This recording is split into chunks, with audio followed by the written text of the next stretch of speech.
Question number 5 देखते हैं जी। Show that y is equal to x की पावर x की पावर x हमें फंक्शन दिया हुआ है और हमने बताना है जी ये है इस फंक्शन के पास मिनिमम वैल्यू है at x is equal to 1/e। यानी इसका मतलब ये है कि x की इस वैल्यू के ऊपर फंक्शन की जो वैल्यू निकलती है वो मिनिमम वैल्यू है। तो मिनिमम वैल्यू के लिए वही काम सेकंड डेरिवेटिव से हम चलेंगे। तो उसके लिए सबसे पहले हमें फंक्शन के डेरिवेटिव चाहिए, दो डेरिवेटिव्स। तो चलिए शुरू करते हैं डेरिवेटिव्स। y है हमारे पास x की पावर x। अब हमने इसका डेरिवेटिव लेना है तो यहां पे देखें वेरिएबल बेस ही है और जो पावर है वो भी वेरिएबल है। तो अगर वेरिएबल पावर में आ जाता है तो फिर हमें नेचुरल लॉग लेना पड़ेगा पहले, उसके बाद हम डिफरेंशिएट कर सकेंगे इसको।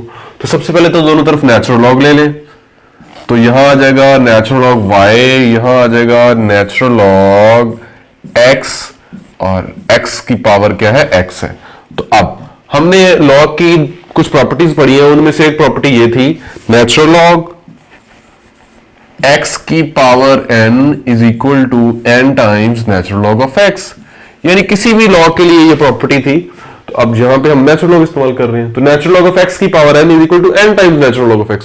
कि जिस नंबर का आप नेचुरल लॉग ले रहे हैं यानी किसी नंबर की पावर है वो x की पावर n का नेचुरल लॉग ले रहे हैं तो वो किसके बराबर होगा, n बाहर शुरू में और नेचुरल लॉग ऑफ x के। तो ये प्रॉपर्टी होती है नेचुरल लॉग की। तो इस प्रॉपर्टी को हम इस्तेमाल करेंगे तो यहां से हमारे पास x स्टार्ट में आ जाएगा और साथ में आ जाएगा x natural log of x। अब यहां पे हम इसका डेरिवेटिव ले लेंगे तो यहां से dy बाय dx निकालेंगे, फिर अगेन सेकंड डेरिवेटिव हम फाइंड करेंगे। तो सबसे पहले क्या करेंगे, डिफरेंशिएट करेंगे। जब डिफरेंशिएट करेंगे विद रिस्पेक्ट टू x करेंगे तो differentiate with respect to x। Left side में हमारे पास है log y। अब देखिए ये log y का डेरिवेटिव क्या आएगा, चेन रूल की मदद से इसका डेरिवेटिव लेंगे हम तो वो बनेगा 1/y into dy by dx। उसके बाद यहां से हमारे पास देखिए प्रोडक्ट टू लग जाएगा x into natural log x है। पहले x का डेरिवेटिव ले लेते हैं, 1 आ जाएगा, natural log x as it is आ गया प्लस अब आपके पास x एज इट इज आ गया और नेचुरल लॉग x का डेरिवेटिव लेंगे तो क्या आ जाएगा 1/x। तो यहां से देखिए ये x और x क्या हो गए, कैंसिल हो गए। तो आपके पास 1/y dy बाय dx बराबर आ गया natural log of x plus 1। अब मैं इस y को मल्टीप्लाई करवा देता हूं उधर तो dy बाय dx मेरे पास आ जाएगा y times 1 plus natural log of x। ये आ गया फर्स्ट डेरिवेटिव। अब मुझे क्या करना है, मुझे सेकंड डेरिवेटिव भी निकालना है तो मैं अगेन इसी का डेरिवेटिव ले लूंगा। तो डिफरेंशिएट करेंगे अगेन तो ये बन जाएगा d square y by dx square और यहां पे सबसे पहले y का डेरिवेटिव आ जाएगा। प्रोडक्ट रूल चूंकि हम लगा रहे हैं, एक y है एक 1 प्लस लॉग x है तो y का डेरिवेटिव dy बाय dx आ गया और 1 plus log x as it is आ गया प्लस अब y एज इट इज आ गया और अब इस टर्म का डेरिवेटिव जब हम लेंगे तो 1 का 0 और नेचुरल लॉग x का 1/x। तो ये टर्म हमारे पास आ जाएगी। अब हम क्या करते हैं, हम dy बाय dx की दोबारा से वैल्यू इसी में लगा लेते हैं। तो dy बाय dx बराबर था y into 1 plus natural log x। तो इसकी जगह जब हम ये वाली टर्म लिखेंगे तो यहां पे 1 प्लस लॉग x एक और भी मौजूद है यानी 1 प्लस लॉग x का स्क्वायर बन जाएगा और प्लस यहां पे क्या आ जाएगा y/x।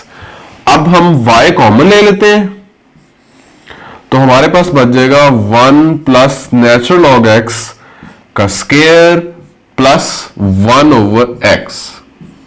ये टर्म हमारे पास आ जाएगी और हम y की वैल्यू लिख लेते हैं। y था हमारे पास x की power x into 1 plus natural log of x का स्क्वायर प्लस 1/x। ये आ गया सेकेंड डेरिवेटिव हमारे पास। अब हमने क्या करना है, हमें क्रिटिकल पॉइंट चाहिए है तो हम फर्स्ट डेरिवेटिव को 0 के इक्वल रखेंगे, वहां से x की वैल्यू निकाल के सेकेंड डेरिवेटिव में लगाएंगे। तो फर्स्ट डेरिवेटिव देखिए आपके पास है y into 1 plus log x। तो फॉर क्रिटिकल पॉइंट्स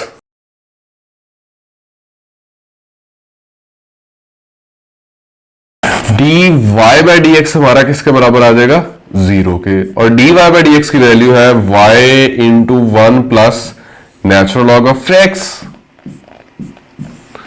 अब यहां पे दो टर्म्स का प्रोडक्ट 0 आ रहा है, इसका मतलब यह है कि या तो ये दोनों ही टर्म्स 0 इंडिविजुअली या फिर इन दोनों में से कोई एक 0 है।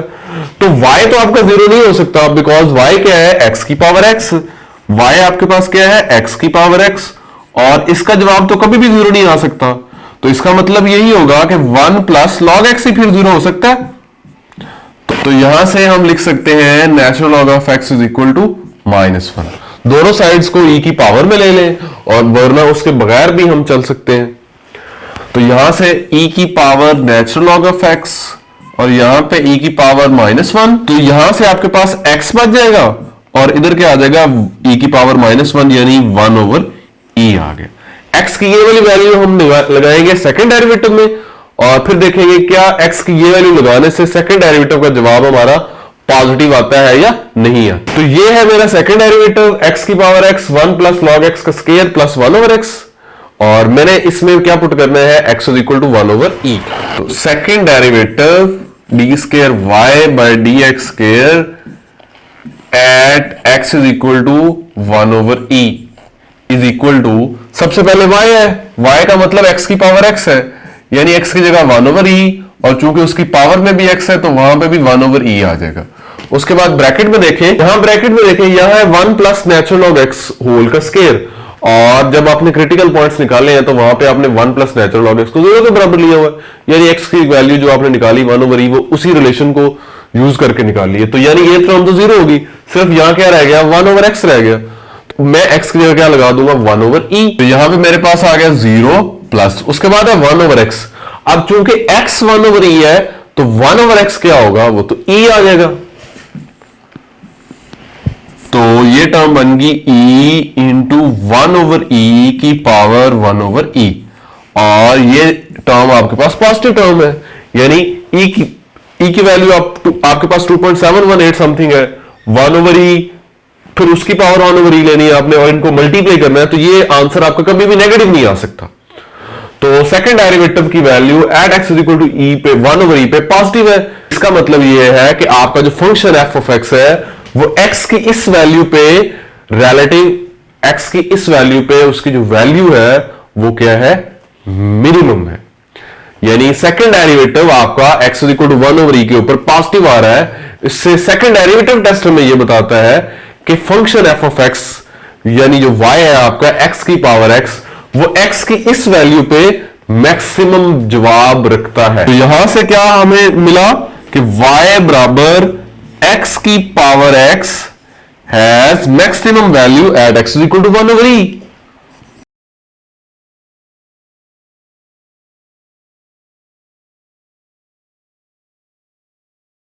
और यही हमें रिक्वायर्ड था।